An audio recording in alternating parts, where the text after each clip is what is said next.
ప్రజల్లో భయం ఉంటేనే ప్రాపర్గా ఉంటారు అనేది ఒక చాలా చాలా మందిలో ఉండిపోయిన ఒక గట్టి నమ్మకం. అంటే అది కాదంటారా? ఇప్పుడు భయం అంటే నేను ఒక ఎగ్జాంపుల్ ఇస్తాను మీకు. ఇప్పుడు 2012లో రేప్ జరిగింది, నిర్భయ రేపు. అప్పుడు అంత సీన్ అయింది. ఇప్పుడు అంత గ్రూసమ్ రేప్ అయింది, హీనస్ ఎఫెక్ట్ క్లియర్ చేశారు, అపాలింగ్ ఈవెంట్ అది.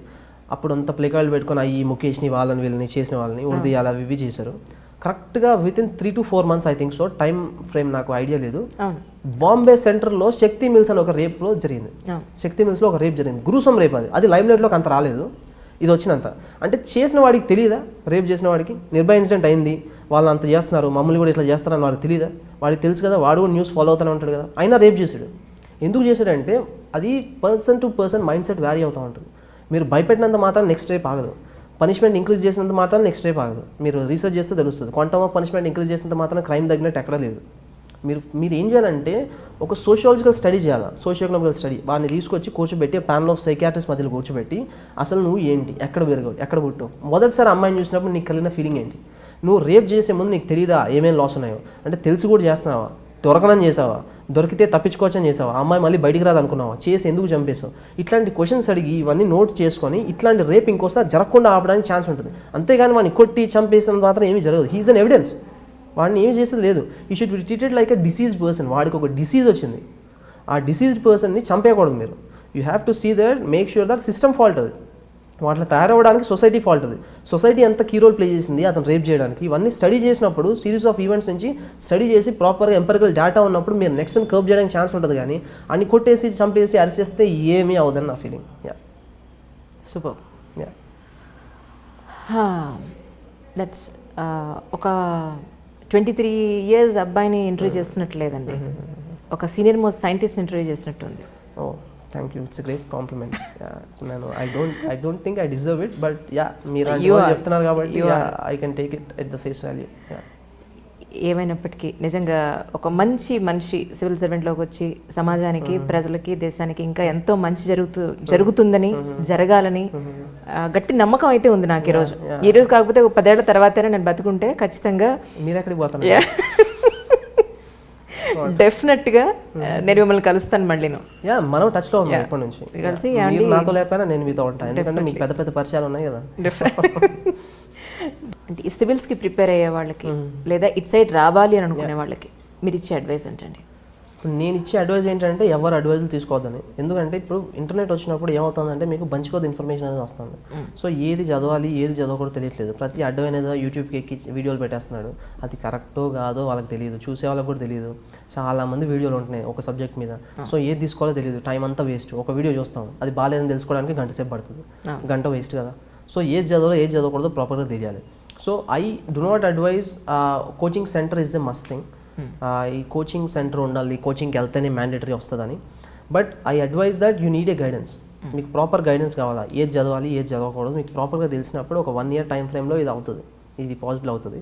సో నేను ముఖ్యంగా వాళ్ళకి ఏం చెప్తానంటే, ఒకటి మంచి అడ్వైస్ కావాలి మీకు, ఒకటి చదవాలి ఇది చదవకూడదు. ఏది ప్రాసెస్ ఆఫ్ లెర్నింగ్ ఈజ్ ఎంత ఇంపార్టెంటో ప్రాసెస్ ఆఫ్ అన్లెర్నింగ్ కూడా అంతే ఇంపార్టెంట్. ఎంత లెర్న్ చేయాలి, ఎంత లెర్న్ చేసింది వదిలేయాలి, అది మీకు కరెక్ట్గా తెలిసినప్పుడే you can achieve the thing. ఎందుకంటే ఇది కాంపిటేటివ్ ఎగ్జామ్ కదా, కాంపిటీషన్ అది ఆల్ ఇండియా లెవెల్లో ఉంటుంది. సో అలానే మీరు కూడా ప్రిపేర్ అవ్వాలి. అండ్ రెండోది ఏంటంటే కన్సిస్టెన్సీ. చాలామంది కన్సిస్టెంట్గా ఉండరండి. ఇప్పుడు వాళ్ళకి ఊపు ఉంటుంది, ప్రిపేర్ అవ్వాలి, మేము కూడా సర్వ్ చేయాలి నేషన్ కానీ ఒక 2-3 days చేస్తారు, 4th day నుంచి మళ్ళీ కుక్కతో ఒక వంకర అన్నట్టు అల్పనాలు చేసుకుంటూ ఉంటారు. సో అది ఉండకూడదు. You have to consistently prepare. ఒక అటెంప్ట్లో రాకపోయినా కానీ ఇంకో అటెంప్ట్లో నీకు తెలుసు కదా, మీ మీద నీ కాన్ఫిడెన్స్ ఉన్నప్పుడు యూ కెన్ అచీవ్. ఈ అటెంప్ట్లో కాకపోతే నెక్స్ట్ అటెంప్ట్లో వస్తుంది, అది కంపల్సరీ వస్తుంది. ఎందుకంటే యూ వర్క్డ్, మీరు వర్క్ చేసింది అది మాత్రం ఎక్కడికి వెళ్తుంది కదా. సో ఐ థింక్ కన్సిస్టెన్సీ అవ్వచ్చు, ప్రాపర్ అడ్వైజ్ అవ్వచ్చు, ఇవి రెండు నేను కీ పాయింట్స్గా చెప్తాను. And rest of that I leave up to them. ఎందుకంటే ఇప్పుడు ఒక పర్సన్ అనేవాడికి నేను ఎట్లా ప్రిపేర్ అవ్వాలో చెప్పలేనండి.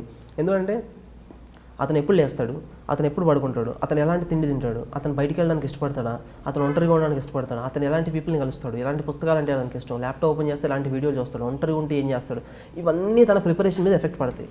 సో అది ప్రతి పర్సన్కి వ్యారీ అవుతూ ఉంటుంది, ఇండివిజువల్కి. సో ఇలాగే ప్రిపేర్ అవ్వాలి అని నేను చెప్పలేను. ఎందుకంటే ప్రతి person, every person has his own way of looking at things, each ఇండివిజువల్కి. సో వాళ్ళ పర్స్పెక్టివ్లో చూసుకొని వాళ్ళ స్ట్రాటజీ వాళ్ళు వేసుకొని ప్రిపేర్ అయితే బెటర్. ఎలా ప్రిపేర్ అయ్యాను అని అడిగితే ఆన్సర్ ఇవ్వగలుగుతాను, కానీ నెక్స్ట్ వచ్చే వాళ్ళు ఎలా ప్రిపేర్ కావాలి అంటే ఐ కాంట్ ఆన్సర్, ఎందుకంటే I can't speak for all of those. Personality. Yeah, depends on the personality. కొందరు ఉంటారు వాళ్ళకి నైట్ చదవడం అంటే ఇష్టం, కొందరు వాళ్ళు మార్నింగ్ చదివితే ఇష్టం, ఒకడు ఉంటాడు 2 గంటలే చదువుతాడు, ఒకడు 24 hours చదివినా ఆ 2 గంటలకి మ్యాచ్ చేయలేడు ఆడు చదివిన 2 గంటలకి. సో వాళ్ళ ఇంటెన్సిటీ ఎంత ఉంది, వాళ్ళ ఫోకస్ ఎంత ఉంది, సబ్జెక్ట్ మీద వాళ్ళకి ఎంత ఇంట్రెస్ట్ ఉంది, దాన్ని డ్రైవ్ చేస్తాయి. కానీ so there is no particular formula మీరు ఇన్నే గంటలు చదవాలి ఇలాగే ప్రిపేర్ అవ్వాలని ఎవరు ఏవి చెప్పరు. మీరు హైదరాబాద్ రావాల్సిన అవసరం లేదు, ఢిల్లీ రావాల్సిన అవసరం లేదు కోచింగ్కి ఎక్కడికి. ఒక అనకాపల్లిలో ప్రిపేర్ అవ్వచ్చు, మా నేటివ్ స్టేషన్ కనపడిన చిన్న ఊర్లో కూడా ప్రిపేర్ అవ్వచ్చు. సో ఒక ల్యాప్టాప్, ఇంటర్నెట్, పెన్ను, పేపరు, మైండ్లో ఇంట్రెస్ట్ ఉంటే you can crack any exam on this world. ఎగ్జామ్లు పెట్టేది క్రాక్ చేయడానికి కదా. అంటే నేను ఈ క్వశ్చన్ మర్చిపోయాను యాక్చువల్లీ అడగడం. ప్రిలిమ్స్ రాయడానికి ఫస్ట్ మీరు చదివింది ఏంటంటే ఏ బుక్స్ మీరు ఫాలో అయ్యారు అప్పుడు? బుక్స్ అంటే పాలిటిక్ వచ్చేసి లక్ష్మీకాంత్ ఒకటి ఫాలో అయ్యానండి. యాజ్ సూన్ యాజ్ పాసిబుల్ అది ఫినిష్ చేశాను, స్టాటిక్ పార్ట్ అయిపోయింది. రోజు కరెంట్ అఫైర్స్ చదివాను పాలిటిక్కి. ఒకటి ఎకానమీకి వచ్చేసి మృణాల్ అని ఉంటాడు, నేను అతని పేరు ఏ వీడియోలో చెప్పలేదు, ఎక్కడ ఇంటర్వ్యూలో చెప్పలేదు, and I have to say it on this I dream. ఎందుకంటే మృణాల్ లేకపోయి ఉంటే నాకు అసలు I can't imagine my life అనమాట. ఎందుకంటే ఎకానమీలో తను నాకు ఎంత హెల్ప్ చేశాడంటే, అతను నాకు పర్సనల్గా తెలియదు, అతను వీడియోలు పెడతా ఉంటాడు యూట్యూబ్లో, వెరీ ఫన్నీగా ఉంటాయి, వెరీ స్వీట్ కాన్వర్సేషన్, హిందీలో చెప్తా ఉంటాడు. అండ్ భోపాల్లో ఉన్నాం కాబట్టి I'm quite well versed with Hindi, అర్థమవుతుంది బాగానే. సో అది నేను చూసేవాడిని, మృణాల్ చూసేవాడిని. నేను ఇంకా ఏ పుస్తకం చదవలేదు, మృణాల్ వీడియోలు తప్ప యూట్యూబ్లో ఎకానమీకి ఇంకేమీ చదవలేదు. And I think polity, economy, జాగ్రఫీకి వచ్చేసి 2 పుస్తకాలు చదివానండి. సవీంద్ర సింగ్ అని ఒకటి ఉంటుంది ఫిజికల్ జాగ్రఫీ, కుల్లర్ అని ఉంటుంది ఇండియన్ జాగ్రఫీ, ఆప్షనల్ వాళ్ళు చదువుతూ ఉంటుంది. సో బెటర్ యూ రీడ్, అది మంచిది. ఇంకా హిస్టరీకి వచ్చేసి మోడర్న్ హిస్టరీ బిపిన్ చంద్ర అని పుస్తకం ఉంటుంది, బిపిన్ చంద్ర అని అతను రాసాడు పుస్తకం. స్పెక్ట్రమ్ అని ఒక పుస్తకం ఉంటుంది, అది చదవాలి.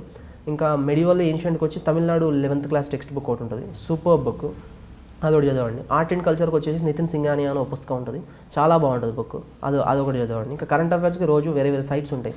ఇన్సైట్స్ అని ఒక సైట్ ఉంటుంది.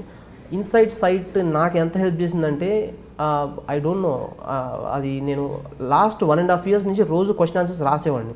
I'm a very good writer, ఫేస్బుక్లో కూడా పోస్ట్ పెడతా ఉండేవాడిని. సో నా లోపల ఇన్హరెంట్గా తెలియకుండా ఒక మంచి రైటర్ ఉన్నాడు అని నాకు అప్పుడే అర్థమైంది. రోజు క్వశ్చన్ ఆన్సర్స్ రాసేవాడిని.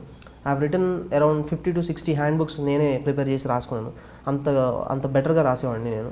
ఆ ఇన్సైట్స్లో రోజు క్వశ్చన్ ఆన్సర్స్ పెడతా ఉండేవాడు. సో రోజు రాసేవాడిని. అట్లా ఆన్సర్ రైటింగ్ చాలా ప్రాక్టీస్ అయిపోయింది.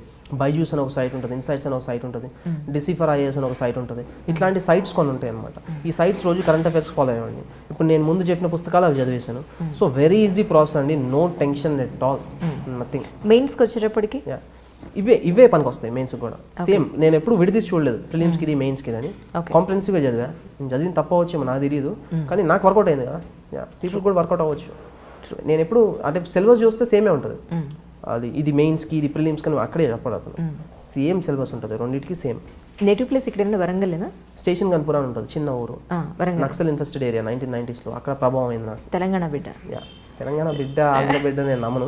నేను అలాని కాదు, ఇక్కడ మనం తెలంగాణలో ఉంటున్నాను కదా, అందుకని మనం ఎంత కాదనుకున్నా తెలుగు రాష్ట్రాలు 2 సెపరేట్ అయిపోయి అది మనం జీర్ణించుకోవాల్సిన అవసరం ఉంది. నాకు అసలు తెలుగు అని హిందీ అని ఫీలింగే ఉండదండి. I might like a Tamil guy more than Telugu guy. ఒక అతని లోపల మ్యాటర్ ఉంటాయి. I might get a American guy more, I might like him, ఎందుకంటే అతని లోపల మ్యాటర్ ఉంటాయి. సో ఈ కాస్ట్ అవ్వచ్చు, క్రీడ్ అవ్వచ్చు, రిలీజన్ అవ్వచ్చు, ప్రాంతం అవ్వచ్చు, ఈ భేదభావాలు ఏవి నేను చూడండి, అది వేస్ట్ ఆఫ్ టైం అని నా ఫీలింగ్. అసలు నేను మనిషి అనే కూడా చూడండి, మనిషికి కుక్కకు తేడా కూడా చూడండి నేను అప్పుడప్పుడు. సో మీరు ఇంకా ఇది చాలా పెద్ద అయిపోతుంది తెలంగాణ బిడ్డ. సో ఐ డోంట్, ఇందుకే అన్నాను మిమ్మల్ని